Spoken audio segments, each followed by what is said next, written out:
Naaalarma ang Philippine Coast Guard sa nakita nilang durog at patay na coral sa Escoda Shoal. Posibleng China raw ang nagtambak nito para magtayo ng isa na namang isla. Nasa frontline ng balitang yan si JC Cosico.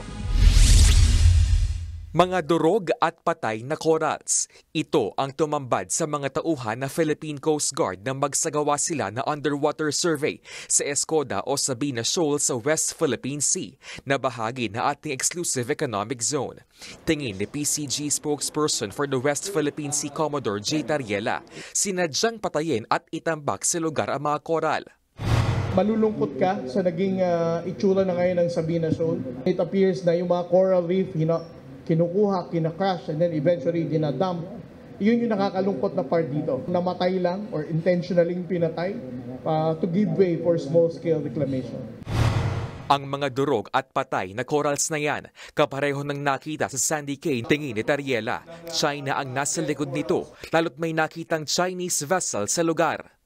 Sino ba ang among countries in South China Sea ang meron talagang walang pakundangang pagsira ng marine environment for them to do small-scale reclamation or even massive reclamation?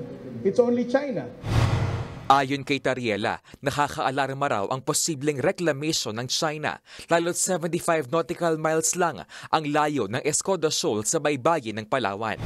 April 15 nang mamonitor ng PCG ang mga Chinese militia at research vessels sa Escoda, dahilan para i-deploy doon ang PRP Teresa Magbanwa. Mag-iisang buwan na ito ngayon sa lugar at mananatili muna roon. Nagsasagawa rin ng rotational deployment ang BRP Cabra at BRP Malabrigo para matutukan ang mga aktibidad ng China. Kung hindi natin imo-monitor ito at hindi natin babantayan ito, baka sa mga susunod na buwan, magulat na lang din tayo na sa Sabina Shoal, malalaki na rin ang mga isla na nandito na ginawa nila. Makikipag-ugnayan daw ang PCG sa mga marine scientists para magsagawa na assessment sa Escoda Shoal. Pero nang matanong naman si Tariela kung darating ba sa puntong tayo na mismo ang haharang sa mga aktibidad ng China sa West Philippine Sea, sagot niya, ultimate dream and vision. No? Kung dadating na sana ang 5 97 meters na nire-request ng ating Pangulo sa Japanese government, no?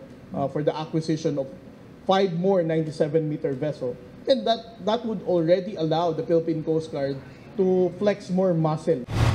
Sa ngayon, idadaan daw muna nila sa maayos at profesional na paraan ang pagtugon sa China.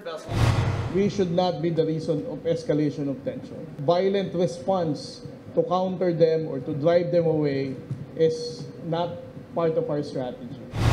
Hahayaan na lang din daw ng PCG ay iba pang ahensya ng gobyerno, gaya ng Department of Foreign Affairs, kung maghahain ng panibagong diplomatic protest laban sa China kaugnay ng insidente. Nagbabalita mula sa Frontline, JC Cosico, News 5. Mga kapatid, Nikki de Guzman po. Iba na ang may alam at may pakialam sa panahon ngayon. Para sa tuloy-tuloy na balitaan sa Frontline kahit weekend, mag-follow at mag-subscribe sa social media pages ng News 5.